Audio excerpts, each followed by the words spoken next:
Scooby-Doo, Scooby-Doo, Scooby-Doo. On this episode of the History of the Course podcast with Curtis and Josh, we once again invade Canada to check out the band from Whitby, Ontario, known as Protest the Hero. Make sure to follow us on Twitter at IsSurvivedByPro for news and the latest episode postings.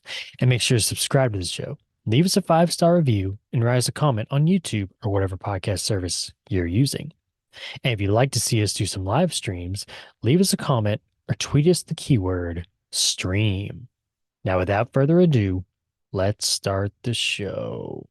The devil is in Atlanta, army surrounded.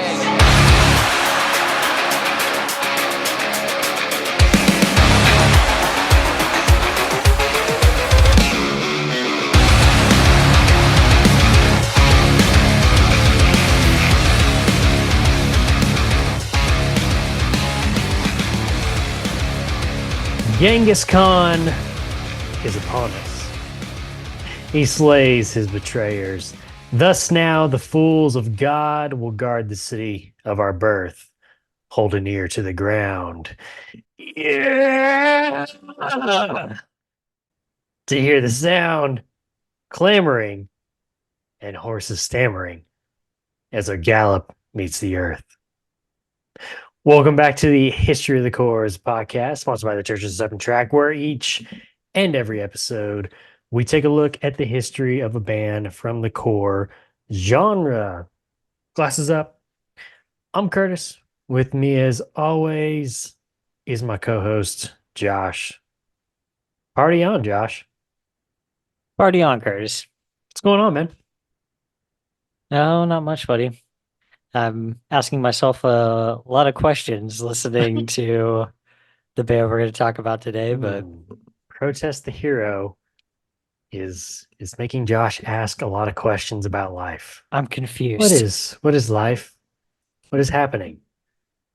What is going on? In due time, Josh, in due time, we'll talk about it.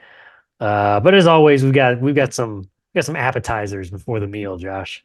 That's some amoosh boosh. Some moosh boosh. I ordered a round of nachos for the table. Fantastic. Right here. Yeah. First and foremost, Josh, we had a brand new episode of the History of the Course After Hours podcast this past week, all about the band known as the Devil Wears Prada. Check it out right here, right now. So here's some shade. Ready to? Oh, here we go. I'm Let's throwing hear it. shade. Here's throw some shade. Outside of Zombies, which was a game changer. Mm-hmm. You get into the next couple albums, they start to feel a bit monochromatic at times. Okay. The sound is definitely hammered out. It's definitely there. It's all there at the same time. Unfortunately, too much, I think, at times, in my opinion. One song might bleed into the next a little bit too much to where, it's kind of the same as the last song a little bit. Copy paste. A little bit. Okay. I mean, they're not using that typical chorus verse, but they have their own formula.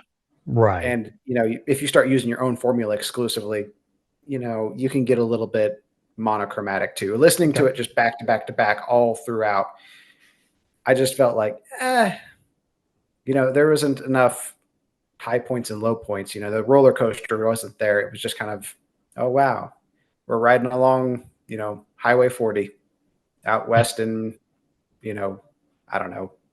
Let's see. What is it? New Mexico? Yeah. Very flat, kind of dry. Kind of like their stage performance that I saw at the end of this era.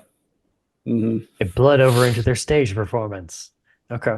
Oh, he did not just say that. Alrighty. Some tasty takes. Tasty. Beefy. Did you get to listen to it yet, Josh? Yeah, I listened to most of it. I think I got up through where you guys are talking about Transient. Transient Blues. Yeah, I don't know. I was a little.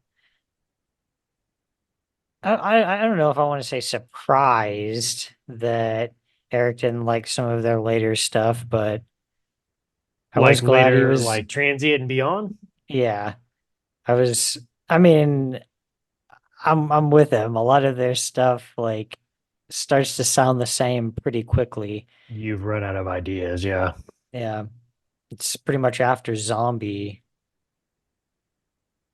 I feel There's- like in that genre that like they were kind of like when we were growing up in like bands like that, you just knew that they were just kind of in this box and there really wasn't anywhere to go, you know? Right. So I don't know.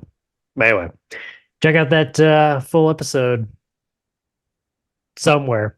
It's on our page. Just go find it. All right, Josh. It's time for our weekly edition of What Did You Listen to This Week? I'll start us off, Josh. Nothing. No, I did. Nothing. Well, I mean, it's just right now I'm so wrapped up in playoff sports that Same. I'm just like, it's you just kind of focus on that and forget about music. I mean, except for the bands that we're supposed to be talking about, but yeah, so that's what I did. What about you, Josh? Mostly my Celtics podcast because yeah, I had to keep up with that this week. Nice. We gotta keep up. It's the playoffs, bro. It's playoffs. We got the Celtics in basketball. We got the Stars in hockey. We got to keep up with our teams, people. You're probably lucky that we're getting episodes out right now. Oh man. But I did get a chance to listen to this one. This is a new album by Knock Loose. It is You Won't Go Before You're Supposed to. And yeah, I listened to the whole thing just in one sitting. It's not a super long album. What's the deal with the album artwork? I don't know. Because I saw that on my Spotify. I was kind of like,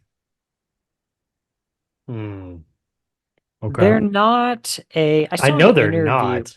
Yeah, I mean, I saw an interview with him from just a few weeks ago, and he got asked if they were a Christian band, and he said no, they're all like have their own individual like The stereotypical answer anymore. No, we're beliefs or not. We all whatever. have our own beliefs. Yeah, and I think it might be him that leans more that way. I don't Okay. know. I honestly don't know. But it might Interesting. that also might just be like that would just be a statement on religion. I have Right. no idea what the album artwork has to do with, but Yeah, I don't know. that's I was what just I kind of do know. confused. It was like, I don't think of that when I think of knuckle puck. Okay, anyway. Not knuckle puck, knock loose. Knock loose. Those are very different bands. Well, that's what I'm trying to say. I mean, You knuckle didn't let me puck's finish good my too, point. but yeah, That's very not what I different. think of when I think of knuckle puck. Now, as for knock loose, no. Yeah. So yeah, I mean, but that one goes hard all the way through. So definitely recommend giving that a listen. Okay. Yeah, I might have to check that out. Alrighty. Anything else, Josh, before we dive on in? No, I took a week or two off of Coheed, so it's all right. I don't want anybody to worry Yeah, about me. I feel like Everything's fine. Something's missing. I'm not really sure what it is. It's the long list of all the albums here behind me. What did you listen to this week? Every Coheed album. Coheed. All you have to say is Coheed. Okay. And what was their original name? Shibuti. Shibuti and Coheed. That's what I listened to this week. Okay. And Prize Fighter Kid Inferno. Another week of Shibuti, Prize Kid. Would you say Prize Kid Inferno? Prize Fighter Kid Inferno. Prize Fighter Kid Inferno. Nah, I like the first one better. Prize Kid Fighter Inferno. Inferno Fighter. And Coheed. All right. That makes record 5 weeks in a row. All right. Okay. Yeah. Alrighty, Josh. Let's get on into this band that we're going to talk about here. We're going to be looking at the band. Oh man, what I forgot. We're invading Canada again, Josh. Because these guys, Canadian invasion. these hosers, these knuckleheads are from Whitby, Ontario. So yeah, let us invade Canada once more to talk about the band known as Protest the Hero. It's probably more of just like a raid because this is like a one-off Canadian, you know. The air raid So siren sound it's an effect. air raid. Yeah. Anyway, uh, their genres have been cited as metalcore, mathcore, and progressive metal. How much do you know about this band, Josh, musically? Not much at all. I Okay, never so really this got is into them, so yeah. yeah. I was about to say, what do you think about those three genre labels for the three albums that we're going to talk about I, in this section? I feel like that's pretty spot on. General. Okay. Uh, yeah, and I musically, I have no problem Right. with any of this. It's just lyrically, is most of it puts a really bad taste in my mouth, and I can't figure out what's going on a lot of the time. Is this like a kind of a thematic, um, uh, why can't I think of the name? Symphonic kind of band, or not really symphonic, but like almost kind of like Coheed, but not that style, not the same Yeah. genre. Oh, okay. Iron Maiden. I was like, God, I'm gonna hate myself if Oh, I can't. okay. Yeah, they remind me of Okay. that at times. Vocally, I'm at certain times I'm like, am I Uh, listening to old Killswitch Engage? Is that Craig Owens on vocals? Like from Chiodos? Like what's there's a lot of like all over the place with okay. the vocals for me. I was And gonna I ask you what you feel thought about the like vocals. their stuff is, especially like their EP. Their EP is like 2000. Well, their first one's like 2002, right? It was just like a two song or something. Well, I have one that's called Search for the yes. Truth. Okay, so that's their first one under Protest the Hero. So they first started in 1999 and they were around for a couple of years under a different name. And they put Okay. out like a demo on that, but yeah, their first true like EP was Search for the Truth in 2002. Okay. Yeah, two song. Yeah. But So yeah, a I was lot going to of ask that would you, have been before um anything I just compared it to. well, except Iron Maiden. I mean, because Chiodo's All's Well That Ends Well, 2005. Yeah. Um Was there Killswitch somebody else in Engage. Chiodos before Craig Owens vocals? I feel like there Not that was. I I could be know wrong though. of. Okay, maybe not. Maybe not. I think their first one, All Is Well, was their first full length, right? That I don't know. Killswitch, oh, their first one was 2002, so that would have been about the same time. But I mean, it's probably not fair to dock them too hard on sounding like other bands of the time. Right. Yeah. Yeah, I was gonna ask you what you thought about vocals with this kind of his kind of higher pitched. Holy shit, Killswitch's first one was 2000. Yeah. Sorry. What'd you say? His higher I pitched was just gonna vocals? ask you. Yeah, I was just gonna ask you what you thought about his vocals, but you basically told me already. So, Yeah, and um, it it reminds me of a lot of other people from the time. Craig Owens, Sonny Moore at times. which is funny because he eventually, speaking of Sonny Moore, he eventually ended up injuring his vocals here pretty recently. I think like within Okay. like the last 5 years or whatever, which is kind of one of those like that's just like not really sustainable. I mean, you could probably nowadays we probably have the information too, but oh man, Yeah, but he's mostly singing. yeah. But even like singing that high though, sometimes in the way he does it and as Yeah. fast as he's doing it, it's like, oh God, man. Um, Yeah, one of the problems that I have with this band, I really knew no, I really knew, I really only know them from Fortress album. And it was because there was a couple of songs I had heard on like video games back in the day.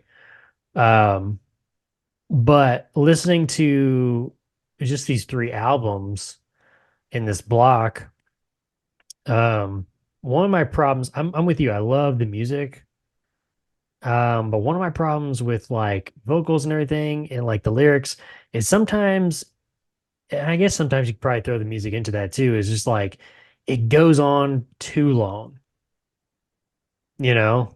It Okay. feels like there's sometimes in like lyrics that like they just keep repeating over and over and over. There's one song that did pop out the most, and it's off of Kazaya, and I think it's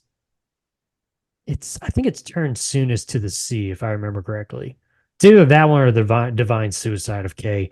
But it's like at the very end, like they just keep like it's like gang vocal singing, but they just keep saying the same thing over and over and over for like 2 or 3 minutes. And I'm like, dude, there's like no point in doing that. It's like just end the song already. And I'm probably just nitpicking at that point. But I mean, I don't know. When I look at an album, and it's not like each album is like an hour long or anything, but when some of these songs are getting to be like, 4, 5, 6 minutes long, it's one thing if you hear like Between the Buried and Me doing that, because I mean, it's not like similar throughout the whole song. I mean, it's pretty progressive throughout the whole thing, but sometimes I feel like Protest just kind of overdoes a song, you know? I think they definitely overdo it on the lyrics. Yeah. So many of these lyrics are just terrible. Can't wait to hear some, Josh. Can't wait to hear some. Awful. Garbage. Okay, yeah. Let's just get on into it, Josh. Let's just go ahead and rip that band-aid off, eh? Okay. Formed in 2001 in Whitby, Ontario, Canada, by high school friends Rhodey Walker on vocals, Luke Hoskin on guitar, Tim Millar on guitar, Arif, I'm not even going to try to pronounce his last name, on bass, and Mo Carlson on drums, performing under the name Happy Go Lucky from 1999 to 2001, before rebranding themselves under the name Protest the Hero. Now, under their previous name, Happy Go Lucky, the band would release a demo EP.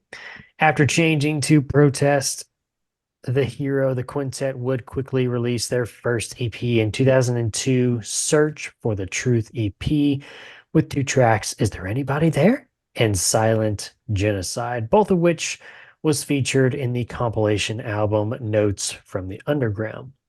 This 2-song EP was recorded in previously when the band was under their first name and when the band members were only 13 years old. How in the world? I don't know. Before bringing over the album and the songs in the rebranding process. Now, following this release, the band would start to work on their follow-up EP through their new label, Underground Operations, 2003's A Calculated Use of Sound, produced by London Spikulik and Scott Comer. Arthur Hansel from SputnikMusic.com wrote in his review of the album several years after its release, quote, I'm going to say this right off the bat. This is a solid CD and not just for their age. It's progressive, melodic, and very energetic. Like I stated previously, it's a perfect blend for fans of progressive punk and metal with a little thrashy side. I think people's biggest issue with this album is the vocals. A lot of people I've spoken to say how they liked the music, but just couldn't get into the vocals. Vocally, there is obvious room for improvement, but even at a young age, Rhodey Walker still had a good range and more on the high-pitched side, which I think really defines their sound. Personally, I didn't have a hard time getting into the vocals because I thought they had an original sound going on and it didn't really bother me. Aside from that, A Calculated Use of Sound is complete with vocal harmonies, screams, and chants. The lyrics written by bassist Arif are delivered well. The energy and emphasis put into them make them even more effective. It also helps that there is usually an important meaning behind each song. And songs on that EP included Red Stars Over the Battle of Cowshed, An Apathetic New World, These Colors Don't Run, Fear and Loathing in Laramie, Led Astray, and I Am Dmitry Karamazov, and The World Is My Father. Oh, the world. Did you get a chance to listen to this one, Josh? It's not on Spotify, but I think it is on YouTube. What? Calculated use of sound or search for the truth? Calculated use for sound. Yes. Okay. I listened to most of it. I don't think I listened to like the last couple tracks, but I didn't get to listen to it. What was the productions like? it was okay. It Yeah, wasn't, okay.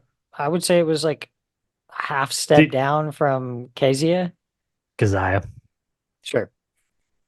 That's what it is. Okay, Keziah. No, I'm telling you. All right. Okay. Yeah, I was kind of wondering with that being, just an EP and then being so young and everything, but Yeah, I mean, it sound like, and vocally it's pretty similar. Like, yeah, I yeah, liked what the review was saying about even then, like he had a good voice for sure. right.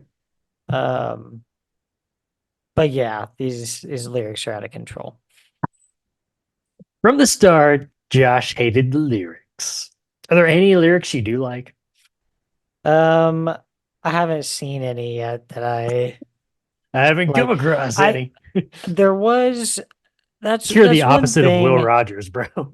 That was one thing I wanted to ask you about them. Are they, that's kind of what I was saying earlier. Is there supposed to be kind of like some kind of theme here or something?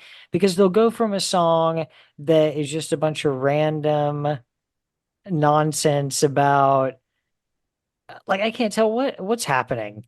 It's just like just a bunch of sentences run together that don't necessarily all go together, and it's not really telling a story. And then the next song is going to be what appears to be like a period piece or something, that's actually telling a story. Now, is there when you're saying that, is there a specific album that you're talking about? I mean, even Kezia, Keziah. Keziah, Keziah. Keziah. Even Keziah, like the lyrics I was just looking at were for "Turn soonest to the sea." Mhm. That's all over the place. What the hell is he talking about? Well, I will tell you, Josh. But first, more touring locally in Ontario, Canada would follow as the band would also begin to prepare their first full-length album, 2005's Keziah from Underground Operations and Vagrant Records, produced by Julius Juice, buddy. If you remember that name, Josh, he's done work with Alexis on Fire. The The Juice? album, the juice. He put the juice in it, man. He put the juice in it. The album is described by the band members as a situationist requiem, as the concept of the album follows a young girl named Keziah who's sentenced to death. The story is told from the perspective of the various players involved in her sentencing and execution. Now, initially only selling 500 copies in its first week of sales. Shocker. Again, the music is really good. The following 2 weeks after that would turn in 5,000 copies sold. So I'd take a little bit off a little sputter at first, then you kind of get off the ground. Yeah. Situationist Requiem, Josh? Pretentious? Yeah, a little bit. Just say there's a concept, bro. Just say there's a concept. You don't have to. We can just say that. I feel like that right there, not so much of like the meaning of that phrase, but just like saying that phrase kind of gives you like a hint of like what kind of lyrics you're gonna be getting into here. Like you said, it's just sometimes it's kind of like all over the place. And it's like you're trying to be like too mysterious and poetic, you know? Yeah. I don't want you to just be like straightforward with me, but like, I mean, you feel like you're too far off the deep end, you know? Yeah. But anyway, Corey Apar of AllMusic.com wrote on his review of the debut album, quote, Apart from the fact that the members of Protest the Hero were in their late teens when they wrote it, Kazaya is an impressive album that greatly exceeds typical expectations. Protest frantically meld metal, punk, hardcore, and a touch of emo into 10 frenetic songs that often resemble a late night metal show with Coheed and Cambria and At the Drive-In in showing up as musical guests. While the guys refer to this eccentric effort as a, quote, situationist requiem, the record is basically an aggressive concept album. Just say that. Just say that. It's a lot better Yeah. than situationist requiem as you tote your pipe there. Basically an aggressive concept album following the execution of the title character Kazaya for a crime specifically unknown. Personal lyrics speak of morality and growth, both directly and metaphorically, as the music is divided into 4 sections, each from a different point of view. A priest, the gunman slash prison guard, Kazaya herself, and lastly, a so-called retrospective finale. Admittedly, an interesting idea in itself, the songs deliver with or without this ambitious supporting notion. You don't agree, Josh. You don't It's agree. not. It's not. Sounding And as go ahead. I'm almost there. I'm almost there, buddy. Sounding as if maximum emotion were packed into packed into every second possible. Each note of Kazaya bleeds urgent passion, from the searing vocals of Rhodey Walker to blistering guitar leads to acoustic mid-song breaks to compelling harmonies and growls alike. Heretics and Killers begins by slapping fierce rhythms and harsh grumbles alongside the delicate edge of Walker's voice over acoustic guitars and Queen-esque background vocals. By the way, while I'm finishing this up, go onto YouTube real quick and watch the music video for Heretics and Killers. Just do it. Do I have to? Let's see. And turn soonest to the sea, seemingly about societal attitudes towards women, transforms over 6 minutes from a brutal metal attack to a soaring dose of empowerment via gang vocals. Yeah, empowerment. Following a brief spoken word segment. Considering that Protest the Hero have admitted to writing music initially too complex for their abilities, oh boy, forcing themselves to learn the parts over time. There's no denying the guys stepped up to the task they placed before themselves with Kazaya. As such, fans of the more technical side of punk-influenced metal will also find the album hard to deny. Songs on this album include Part 1, Prison Priest, No Stars Over Bethlehem, Heretics and Killers, and Divinity Within. Part 2, Prison Guard, Bury the Hatchet, Nautical, Blindfolds Aside. Part 3, Kazaya, She Who Mars the Skin of Gods, Turn Soonest to the Sea, The Divine Suicide of K, and the finale, A Plate Full of Our Dead. Number 1, Josh, on that music video, the crappy 240 playback, classic, nice. Yeah, that's Grainy as pretty. all get Hey, out. that would have played great on Yahoo Media Player. Right. The first time I saw that music video, though, it's like them dressed up as those flying monkeys. It's like, dang, they get it all through this makeup and everything just for like, I don't know how long that song is, like what, 4 or 5 minutes long, maybe? Yeah. Maybe. And it's like, dang, it's wasn't really worth it, but I don't know. It just like really caught me off guard the first time I saw it, especially when they get in there and they start like playing. They're just like, I was like, what the heck? Yeah. I guess it's kind of a funny concept for like, like the video starts with the newspaper headline that the witch is dead and it's the Right. Wicked Witch of the West. Right. Now we're out of jobs. Yeah, and so the flying monkeys are like, what are we doing? And so one of them's working at is he working at like a record store or something? Yeah, one of them's at like a diner, I think. Maybe one of them's at a record store, maybe at like a pawn shop. One of I think them's one of them's playing like, guitar like on the street. yeah, but say one of them's like, yeah, on the street. Yeah, I know. But anyway, Yeah, I guess it's kind of a funny concept, but they, I don't know, from some of the live stuff I've watched too, they seem pretty like cut loose. almost kind of like party metal at times, you know. Yeah. But not your typical Well, party core that we've talked about before, where it's like you got the crazy song titles and such. But we could also say though that a lot of those bands don't normally have the best lyrics. no, that's It's true called partycore for a for a reason. reason. All Um, right, Josh. Yeah, I was say you've waited long enough. You're bursting at the seams to tell me how Curtis, much you love Kazaya and the lyrics.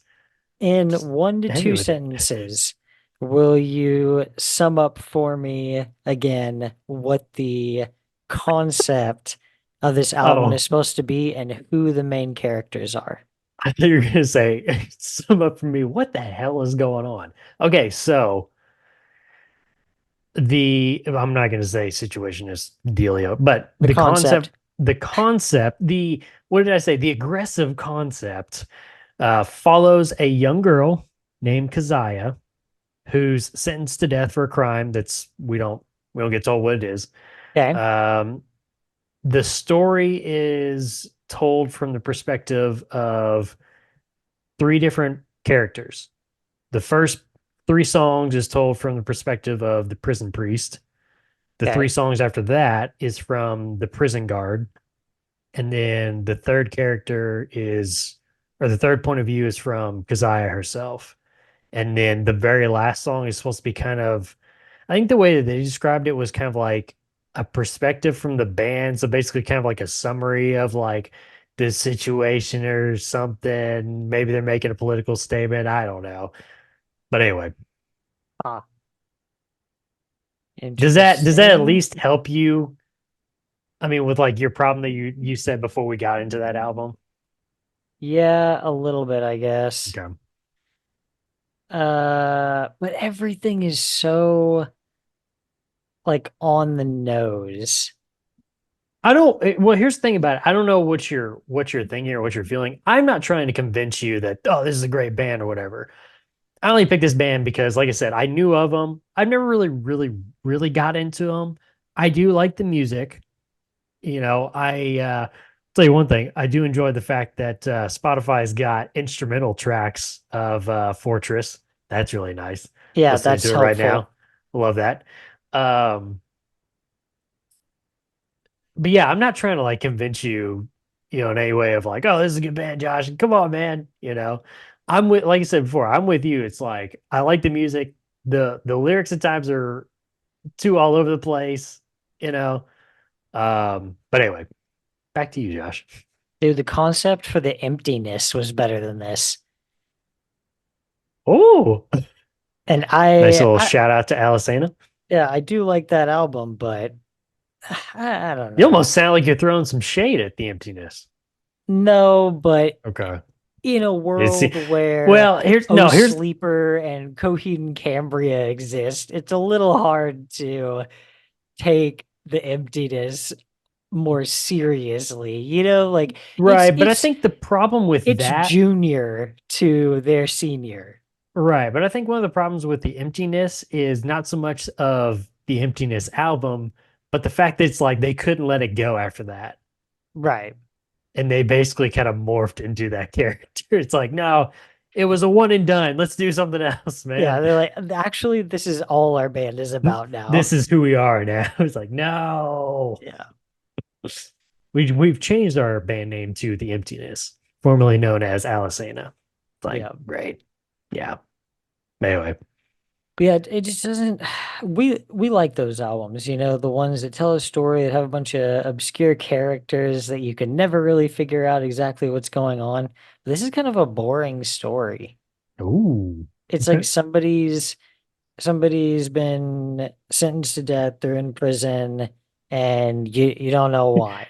It's You're gonna die for a crime that you apparently didn't do. Boring.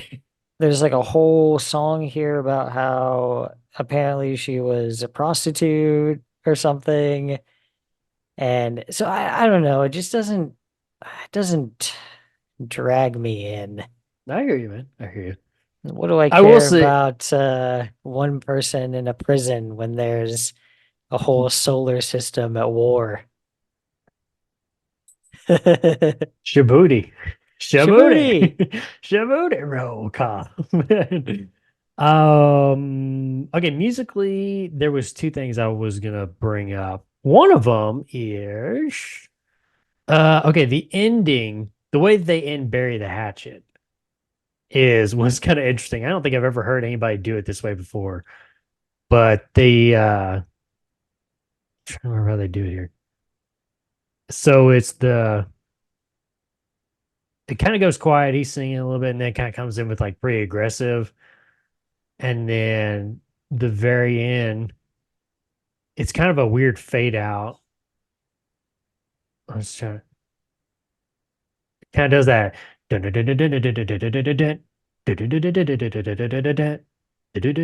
every time that they like start playing the guitar again, it's like it's not like a clean fade out. It's like a block. No, It's like it's like half as much like volume every yeah. time. Yeah, I kind of Yeah, like for that sure. though. That's an interesting way of like fading it out, especially like with the guitar riff and the drums going. And then I wrote nice ending on blindfolds aside, but I don't remember that, so I'm gonna have to remind myself here. Oh, I guess it was some type Oh, of the acoustic. acoustic. I guess so. I don't remember that. Alrighty. What Yeah, do you it's so think about jolly.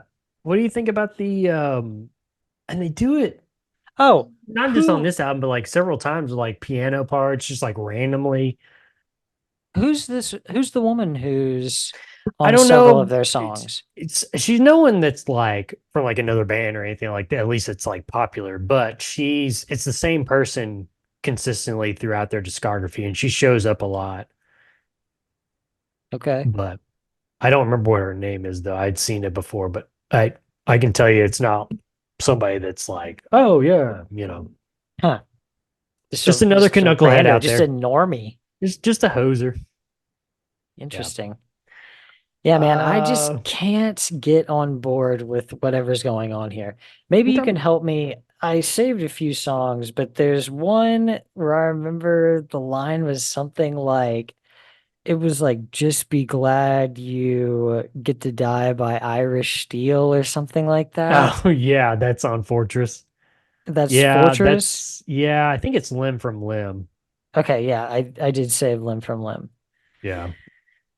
Yeah, so that's another one that makes me think like, okay, well, what is there some kind of story going on here? Not Because really. Okay, well, it is we'll talk lost on about it. me. I wouldn't say it's really much of a story, not like this. It's not really a concept story like Keziah. Um, but we'll talk about it here in just a moment when we get there. Do you have anything else for Keziah? Because no, I Keziah. mean, I not even just the vocals, but lyrics. If we were on a different page lyrically, this would be a totally different band for me. Okay. Because the music's there. Like they're great from the beginning. Yeah, music is there, man. Yeah. Great musicians, especially at a But young age like that. yeah, but I just don't like these. I don't like these lyrics. A lot of Okay. it's too on the nose. I feel like it's not put together super well. Uh, All it feels like a right. lot of like just like conscious, like stream of thought type thing, you know? Write down immediately what you're thinking about. Yeah, and just like You just don't keep have to going, say going, going, everything you're going. saying. You don't have to say everything at everything that you're thinking. Right. Did you know that, right? Success from their debut album. Well, Their except for Josh, he didn't 5,500 care. albums they sold. 5,500. I don't know if that's success. Man, a lot of people liked it, dude.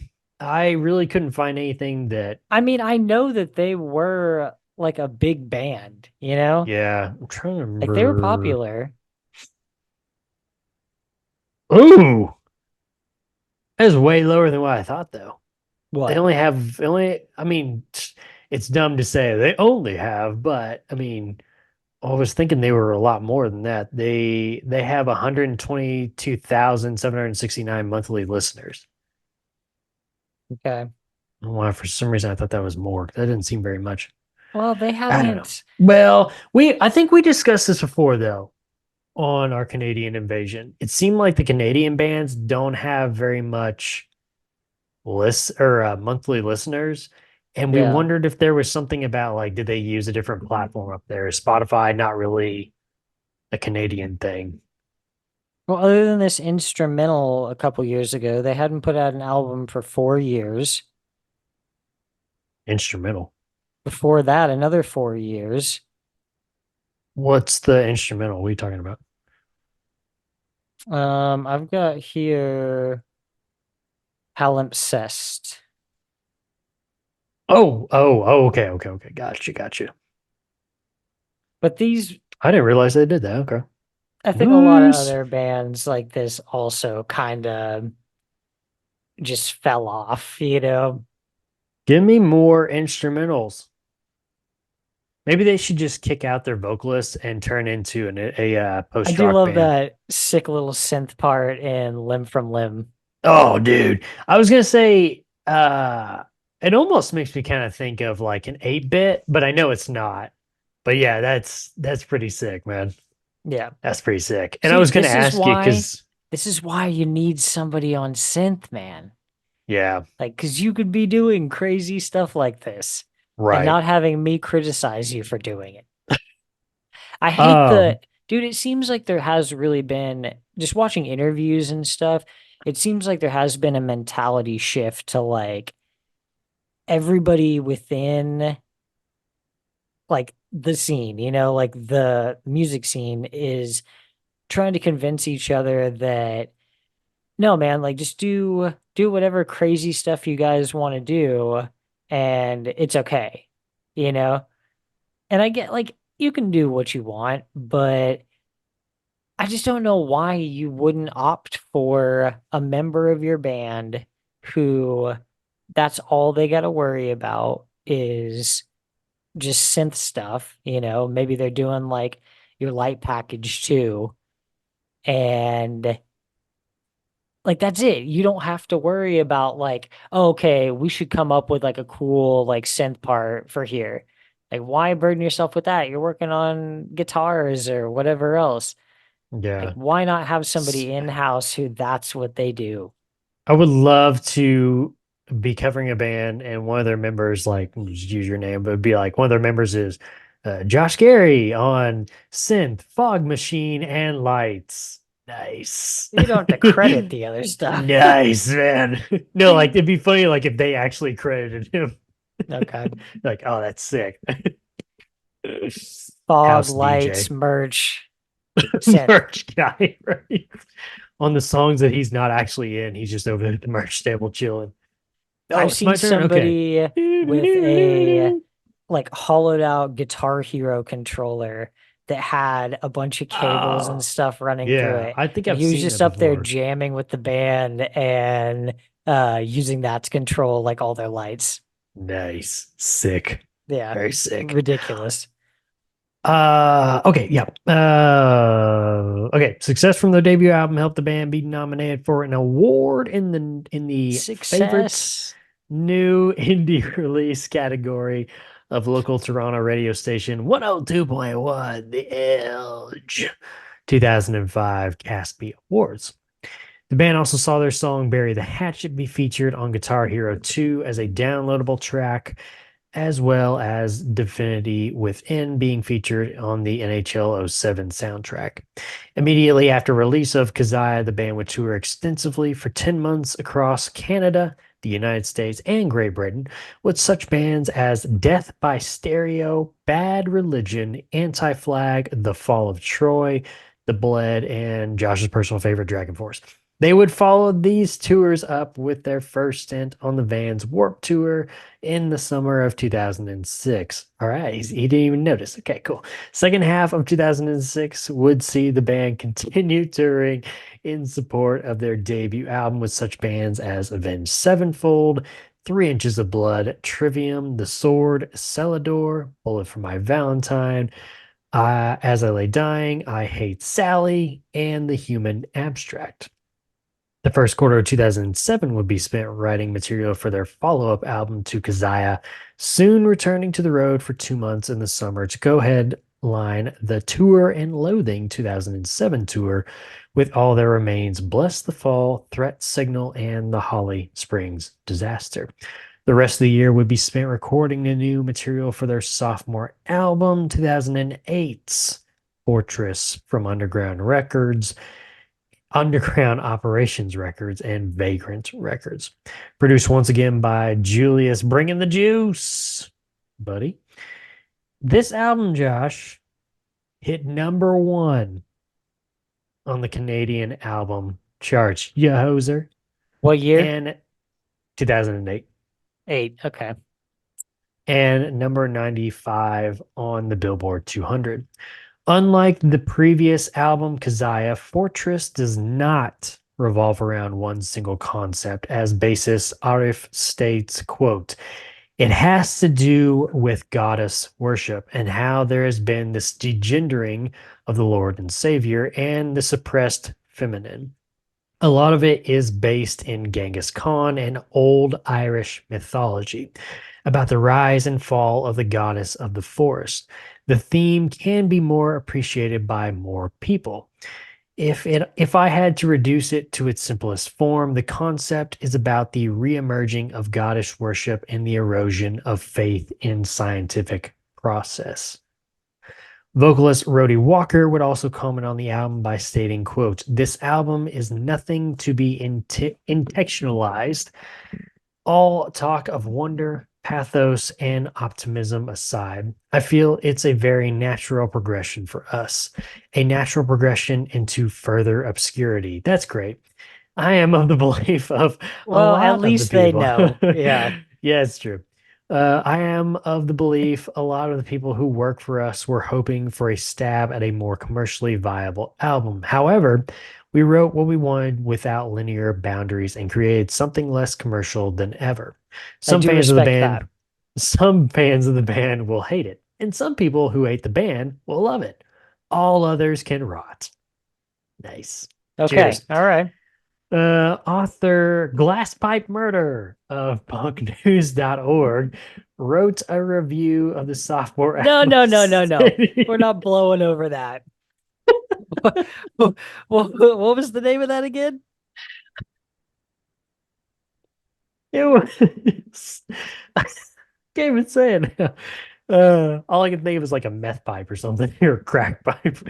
Glass Pipe Murder. Glasspipe Murder. Mm, Wow. Okay. nice. Of glasspipemurder.com. Hey man, you got a hit? You gotta hear this song, man. Oh my god. Of punknews.org wrote a review on the sophomore album stating, quote, "I'm not sure I will ever be able to look at another skateboard without thinking of Protest the Hero." Oh, hold on. No, I'll explain it. I will explain this here in just a little bit. Okay. Just like I will probably never listen to Protest the Hero without thinking of skateboarding. While this association may seem odd, yes, I can say without hesitation that learning to kickflip at 22 feels just as strange. With a clean white Protest the Hero sticker courtesy of an AAM promo package slapped firmly to the bottom of my blackout skateboard, I saw more of that sticker in one summer than I saw of the charcoal grip tape I was trying to land on. And while I eventually found footing on the right side of the rotation with enough practice, the swirling, dicing guitar work of Sequoia Throne will forever be the soundtrack of my late blooming trick arsenal. Even while Protest the Hero remained a local Canadian sensation, buried within the underground of Ontario's ice-covered streets, in-faction fans bickered over which musical camp the band belonged to, as that, of course, would determine their scene. The truth is, oh, there you're gonna say something. The truth is that with one foot planted firmly in post-hardcore, one in thrash metal, and the third element of the tripod pissing the word punk into the snow below, Protest the Hero is their own genre. The genre of post-hardcore punk metal core? No, that's not right. There aren't any labels that can confine Protest the Hero. What's even more thoroughly impressive is the reckless abandon of the quintet exerts, never divvying up their strengths and styles to punk song, hardcore song, metal song, etc., but rather emblazoning each track with their own unique mixture. While the opening track, Blood Meat, whets the listener's appetite with dazzling guitar work, the angular shredding and unorthodox timing of its successor, The Dissensions, demonstrate an important willingness to lay back on excess and focus on construction, a formula infinitely important in melding in post-hardcore to a composition. However, the album highlight seems rather obviously to be the shape-shifting Sequoia Throne, bouncing from speed metal to metalcore with the album's most simplistic yet vexing lyrics. As vocalist Rhodey Walker shouts, "They're not the ones to cause us harm. We are." The two-part miniseries Goddess Bound and Goddess Gagged round out the effort in spectacular fashion that's, well, a lot like the rest of the album, with a rich combination of brooding depth and mile-high guitar work, and with punk veracity steamrolling through every maniacal shout. Songs on this album include Josh, a pre-gap piano track, Untitled. You got 3 parts to this. That you'll this never album get to here, Josh. hear. It's on YouTube. Yeah, it's really nice, man. I hate, yeah, no, don't get me going down this track. Okay, yeah. But I'll tell you what Up, wasn't nice, Curtis, was lugging around a giant binder full of physical things that got scratched super easily. no, that wasn't fun. No, that wasn't fun. But it was fine. It was fun They finding the should just pre-gaps. put them. They should just put them like when you're streaming the album. It should just be on there, or they should make it a like a pre-track. You know, they should add a track, make it like -1. And I know you've said this. I know you've said this. I'm about to say I've said this about 1,000,000 times. This is me agreeing with you. This is my action. We don't have to This is long my for calling, man. the physical CD. They just need Yeah. to do like a Well- track 0 on these albums on Spotify. My thing is, if somebody can rip that on their own from their CD and put it up on YouTube, I think $1 billion. I don't know if one is $1 billion company, I'm sure it's but $1 billion company. well, we're about to find out. But Spotify can you can easily put that up on your little music site there. Oh my gosh. Multi-billion? Oh my God. 60.13 billion as of 2 days ago. Nice. All right. Oh man, its market cap has increased by 105.08% in 1 year. Buy, and then sell. That's our new we're gonna have a new segment on this show. Stock markets. What's the stock you're looking at, Josh? This week's stock. No. This album is broken up into 3 parts. Part 1 on Conquest and Captured, featuring the songs Blood Meat, The Dissentants, Bone Marrow. And then you have part 2, Fortress, which includes Sequoia Throne, Palms Red, Limb from Limb, and Spoils. And then you have the third part, Isosceles, which is Rich, Goddess Bound, and Goddess Gagged. But tell you something, Josh. I do love that opener. I don't know if you could tell from the lyrics that I used at the beginning of this episode, but I do love how hard they go on that nice little history lesson about Genghis Khan and Blood Meat. Have you watched Marco Polo? Not yet. Get in there. It's brutal, isn't it? You're gonna love it. There's only 2 seasons. It's super short. You're gonna love it. Question for you: have you finished Shogun? Dude, I watched like the first episode and then we never watched anymore. I'm And it gonna tell you wasn't for something. like not liking it, Yeah. but I don't know, it didn't like super grab grab me. Um. I've had more fun watching Fallout than I did watching Nice. that. I've gotten through halfway through the series season because I don't know if there's supposed to be a second season or not. Uh, it started. I liked it at first. Yeah. I got pulled in by the first couple episodes. I feel like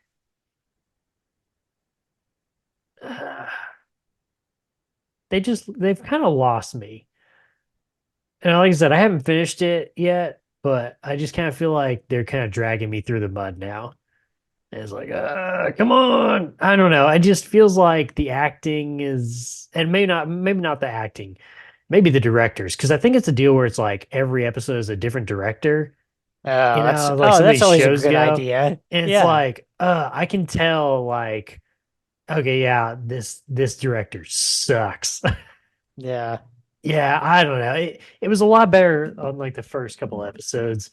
And I'm not saying like the ones that I'm on now are like terrible, but it's just like you're kind of losing my interest now.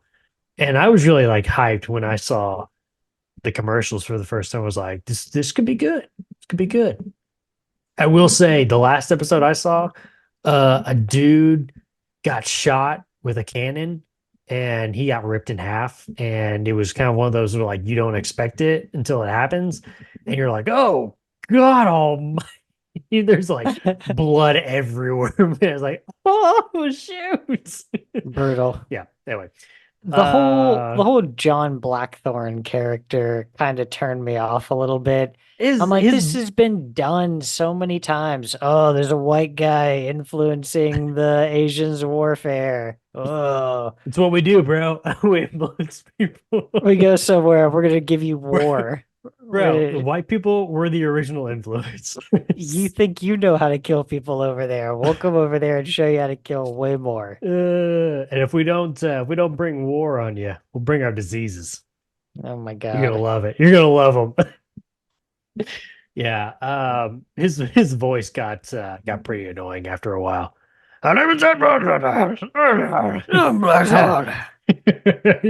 Have another cigarette, you bum. Anyway, back to Proteus the hero. I Oh, say we're that. talking about we were talking about blood meat. Yeah. Oh yeah, Genghis Khan. Yeah. The How did one we why is the Genghis Khan thing wrapped up in this? That's what I'm confused about. It seems like most of the rest of this is about like the goddess concept.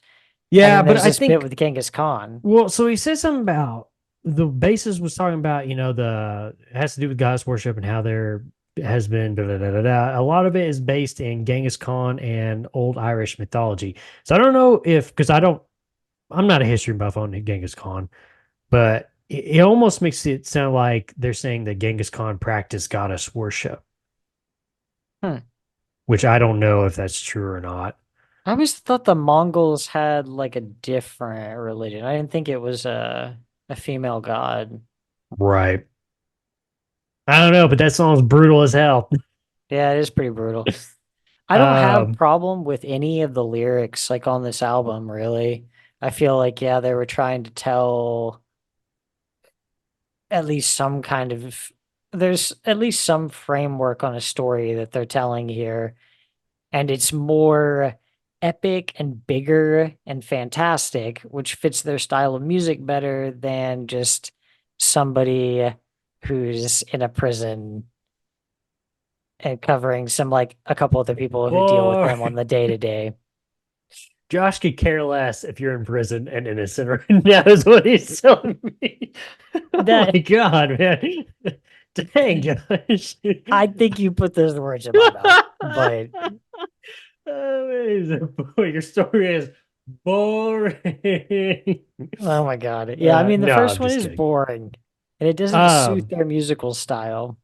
But the reason why I picked the lyrics, more of why I picked the lyrics that I did for the beginning of this episode was the part where he says, hold your ear to the ground to hear the sound of clamoring and horses stammering as their gallop meets the earth. It's that part, not just the lyrics, but the way that they do the music to that part. It's Mhm. almost like, and I told Eric this, I think on a previous episode of After Hours. For some reason I connected it, but it's almost like dang man, I can picture like that army of just like riding on the horseback, just like stomping the earth, man, like earthquake, it's like, oh, it makes you feel it, in my opinion, at least. Um, but the other thing I was going to ask you was, it was from Limb because we were talking about the synth solo. And I said somebody I can't makes it think of almost kind of like 8-bit. Uh, did you ever, when you were younger, did you ever listen to Nintendo Core? Or have you ever heard of Nintendo Core? Mm, Of course, no, I mean, I guess in a way, some people would categorize Horse the Band in a Nintendo Core, but I've heard other bands that okay. were like more in that genre. It's Like who very else? well, the one that I knew the most, me and Eric listened to them, and they really didn't have much back in the day. I don't even know if they're still together or not, but it was a band called A Thousand Dead Rabbits, and it's all just one word. I'm not familiar with them. Yeah, and I think most of their songs were like Nintendo themed, like the names of them. I think one of them was like Starry Road from like, Mario Kart and such. But anyway, I Horse just the Band, Mini yeah. Bosses, The Who? Advantage, Never heard of them. the Depreciation Guild, the Megas, 1,000. Oh, excuse um, me, 100 Dead Rabbits. I Fight Only 100. Only Dragons, 100. and Albatross. Which one of these should we look at? I'm still saying go listen to 100 Dead Rabbits because that's the one that me and Eric listened to back in high school. We are kind of like, 100 oh, Dead shoot. Rabbits. Yeah, And it's it's all all one one word. word Yeah. with exclamation points. Yeah, I think they kind of changed up their name at one point. Which one should I listen Well, to? I'm trying to remember what the song is. I'm gonna listen to Um, this album called Teeth. nice. Are you on Spotify? Yeah. Okay, I was wondering if they were on Spotify or not. That's one hundo. It's instrumental. Deployed. Nightmare. I'm trying to remember what the song. There was one that really stood out. Nice. SpongeBob Grind Pants. Uh, oh man. Nightmare. Forgivable. Dang. Man, if Eric was here, he could probably tell me too. Oh my God, 'Cause, this is man, almost there as bad was. as Waking the Cadaver, dude. Oh, bad, huh? Well, I mean, Teeth He does is those not vocals are approve. terrible, bro. He does not approve. Uh, Okay, here we maybe it go. was Rainbow. Oh, he just said, "Here we go." Nice. Nice. Um, okay, Oh, so I'm nice. listening to Guardians now. I was That gonna was say their 2080p that last song is a cover of Force the Band. on Nice. Guardians. Yeah. Gutsman. Oh, Kutzman. Yeah. Dang it, man. I wish I could find Sea of Dreams, I think was the song. Yeah, that's it. Bad thing is I can't find it on anything else. Oh no, it's right there. Never mind. It's on the demo album from 2009. Sea of Dreams. Yes, not the live version. It's right after the live version. It's like the fifth track. That's the one that I had first heard. As there's no telling what the vocals sound like. Ah, almost kind of like digital kind of sounding. It makes me think of oh,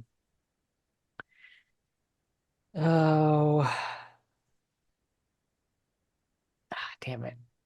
Oh, the algorithm. The algorithm. Okay. Yeah, and Okay. it was like a programmer and a drummer. And Nice. then they did all their stuff like that. It was a little bit heavier than this, but I, dude, if there's a keyboardist in there, like legit, then I'm all in. Yeah, I don't know because I don't know. I don't That's think they my really ever defining did line, dude. You anything have a crazy, keyboard, but just do whatever the hell you want. I don't care. Go crazy. Literally, dude, as long as there's oh somebody man. up there on the stage with you who is a member of the band, then I'm good with it. You do whatever the hell you want. Let's get back on track. I did want to ask you about that though, if you'd ever heard that genre. But um, okay, so you're more on board with the lyrics here. You feel Yes. like it comes together with the music on this album. Yes. Nice. Nice. Okay. Anyway, do you have anything else for Fortress, Josh? No, I don't think so. What did you say the last portion was called? I think is that how you say isosceles? Is that what that is? Spell it for me. ISOSCELES. Yes. Okay, that's what I was thinking. Not really sure why, but and the last three songs are wretched, goddess bound, but goddess gagged. You're gonna be Okay. bound and you're gonna be gagged. Yeah. Interesting. But it kind of seems like, was that right that the first third is the Genghis Khan stuff, but then this like the other two parts are both supposed to be the goddess stuff? I guess so, man. Yeah, I guess so.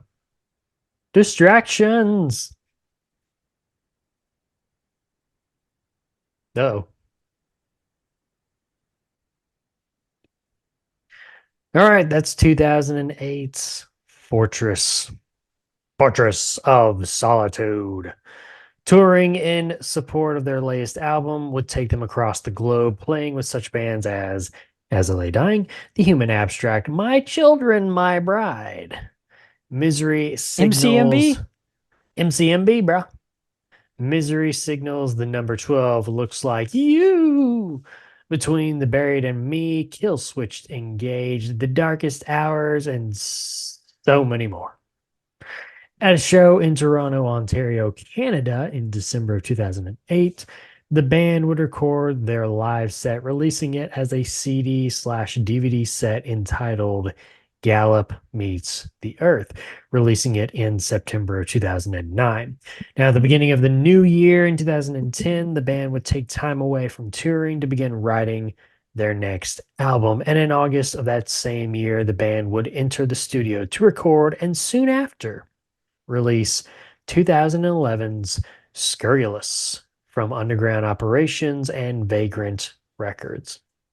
Once again, bringing back the juice, Julius Buddy on producer.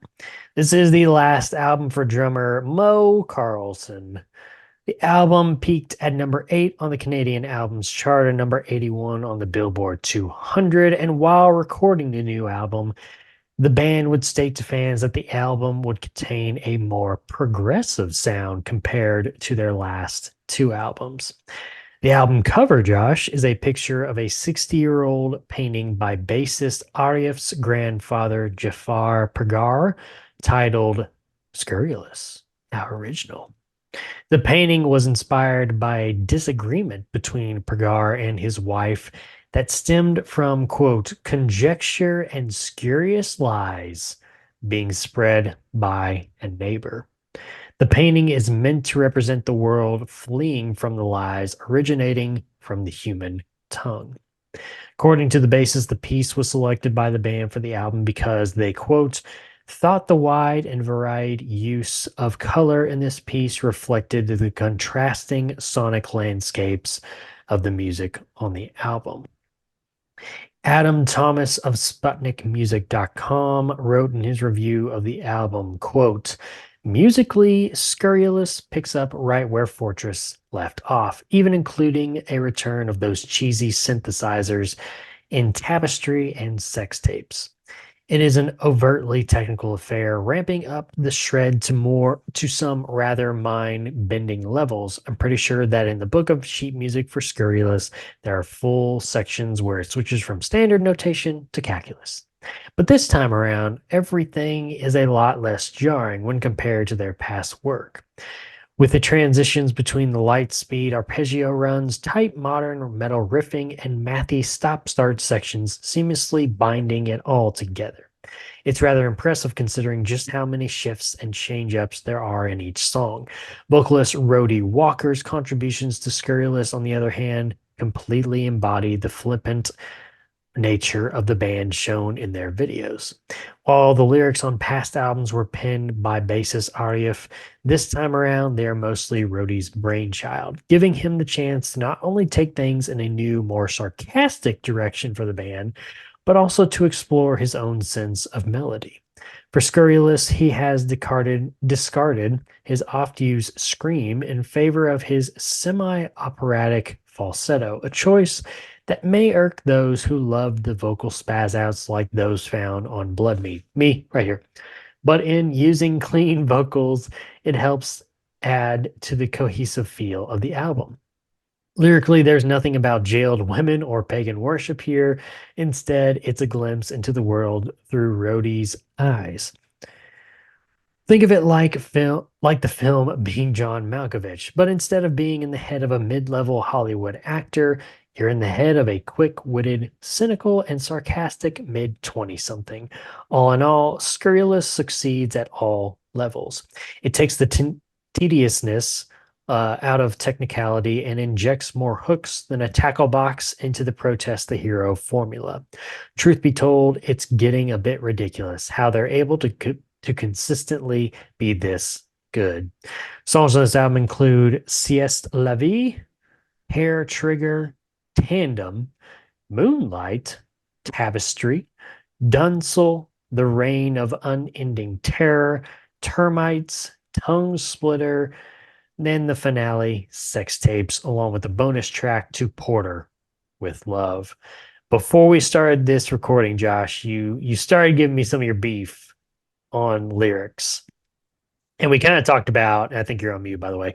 And I think we kind of talked about, or I asked for you to kind of give me an example, like what songs, and you gave me two off of this album.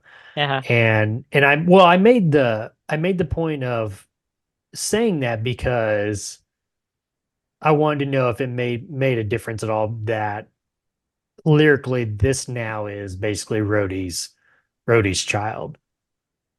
Whereas before it was mainly the base of RF's work lyrically. Mhm. But anyway, now I'm giving you the point because I told you I was like, let's wait to talk about it. You were gonna give me some of the lyrics and such, and then kind of elaborate on why you hate them. So now's the time, Josh. Well, listening to this album, I've decided that I don't care what Rhodey thinks about anything because some of these songs are so mundane. Okay. Moonlight was one of the ones that I told you about that, Mhm. again, we love everything musically here. Everything Mhm. musically is amazing. It's from time to time we're running into lyrics that are not great. And Moonlight is your classic, oh, I'm so road sick. I'm so road weary. Like lines like tell a joke or take a piss or take a picture at every mile are just lame. Like, do you know Moonlight, right? I was trying to think. There's a song. It's on this album, but I can't remember which song it is. Where he says something about the men's bathroom, and I'm like, I remember hearing that the first time. I was like, what? But I can't remember which song it is. And now I'm wondering if it is that song. There's no fixed address but the van. Why does a suburb catch a reflection in store windows as we're headed in any direction? So press your head against the window and look outside at emptiness. Ugh, tell a joke. Take a piss. Nice. Hair Trigger was another one. It was the no, it wasn't it. Go ahead with the lyrics. That the whole song, I'm just like, oh, yep, here's another generic song about a girl.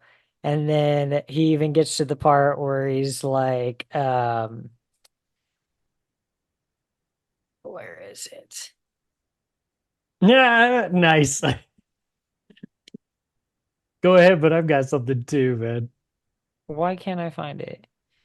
It's the line that says like, I said I wasn't gonna write a love song, but I basically did. This is yeah. Oh, I wrote a goddamn love song to praise everything I hate.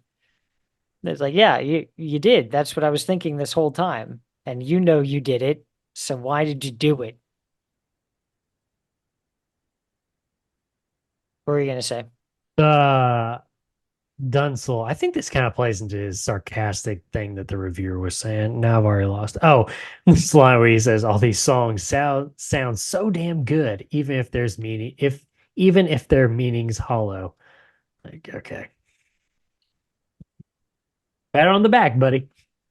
Yeah, these songs are so good, man. And then Kurt, we close out with You sex got tapes. you gotta go. I mean, that's where the Craig Owens comes in, right? Like, what? Oh, What the man, hell? what? Yeah, Where did this one song go? this has gone off the rails. Who is this supposed to be about? Are you actually asking me? Yeah. I don't know, Because but there's the that's line, the manager is sweating and the parents smoking cigarettes. Are they just talking about some young starlet or something?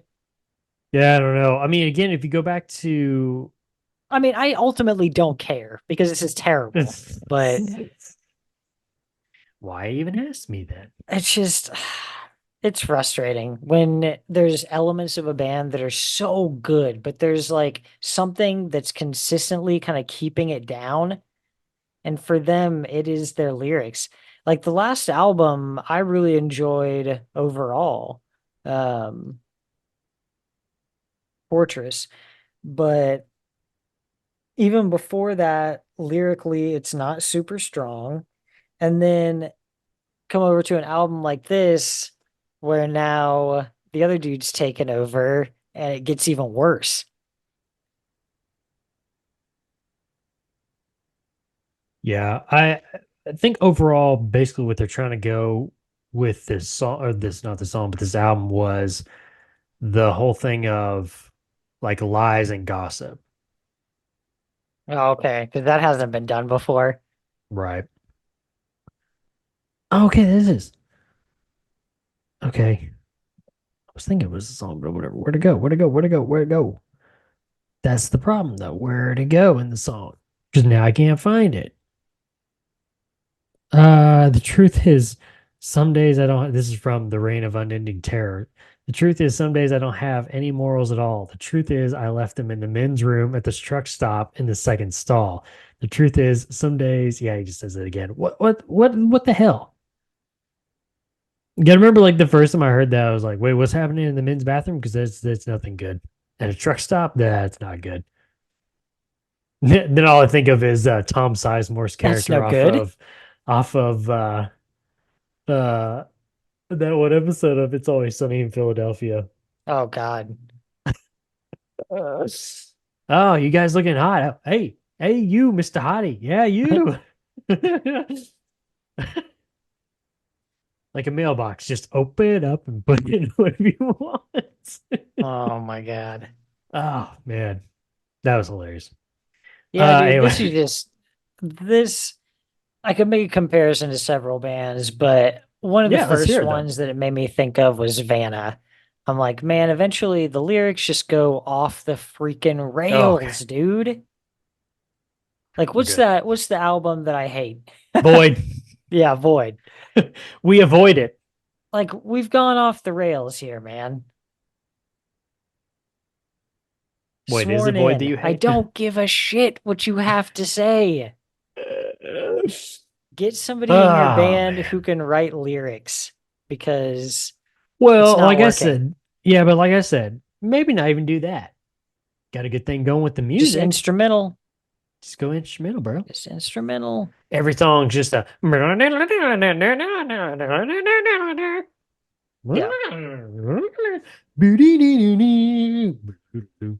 See, he just wrote a new song for you right there. Bro, you're welcome. You're welcome. Okay, you're welcome.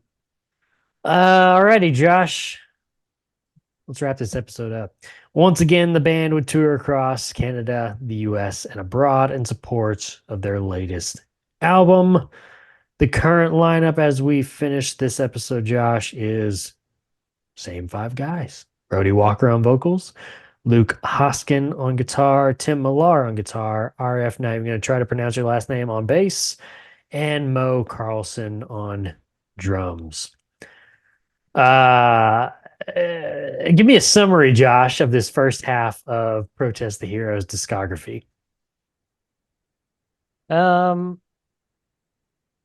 mean, even though I really like a lot of elements of it, it is all over the place.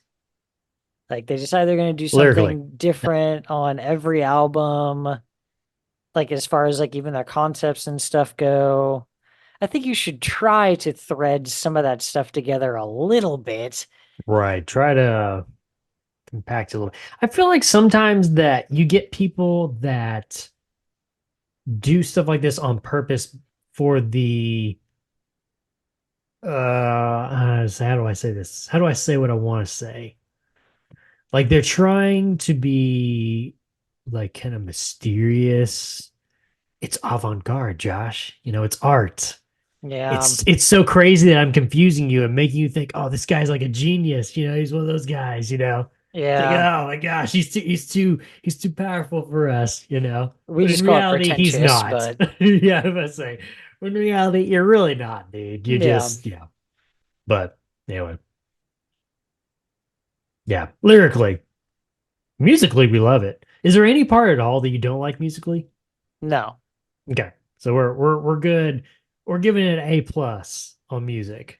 Oh yeah. We giving it a C Even or D? vocals, I'll give it like an A. Okay, lyrically, But are you giving it an lyrically, F, hard F? oof. Or are you giving it Yeah. a passing grade of D?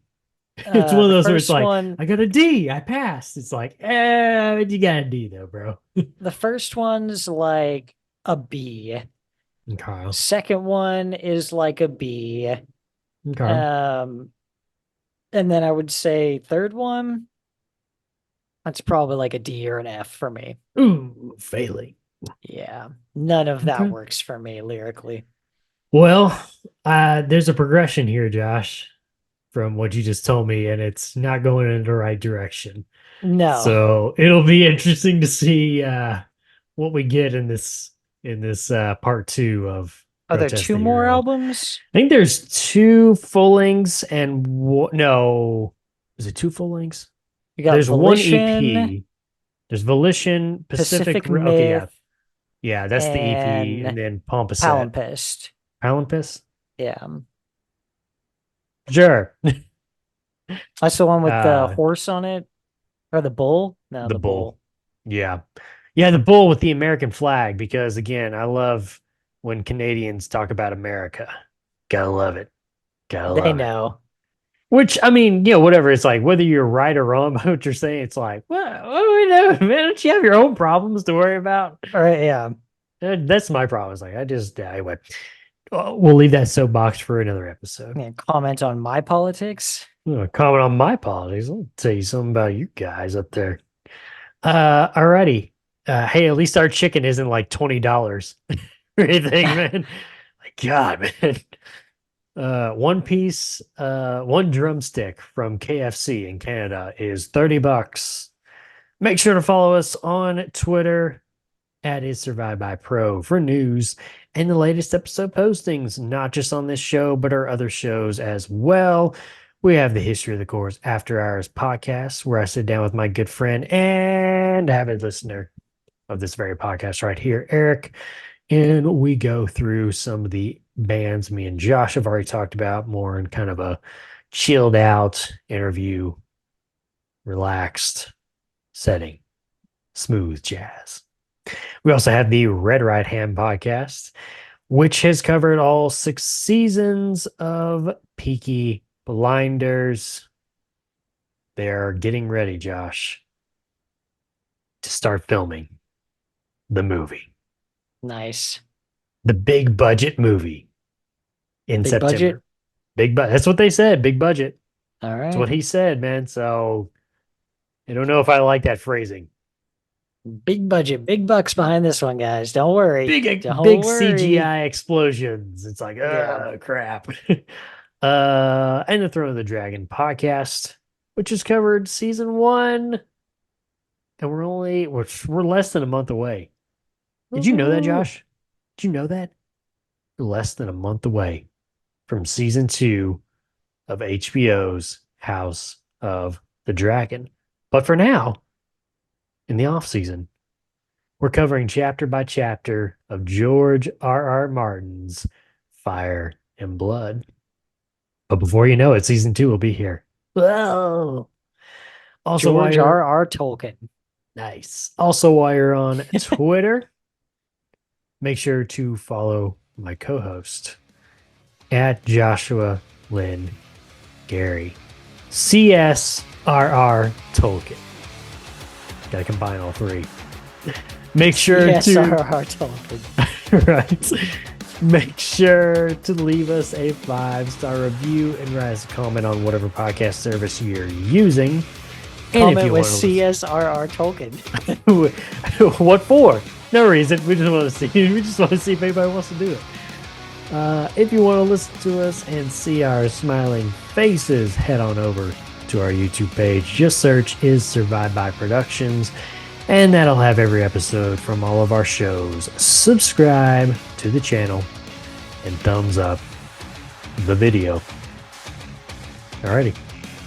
Until the next episode, part 2 of Protest the Hero. We'll see you.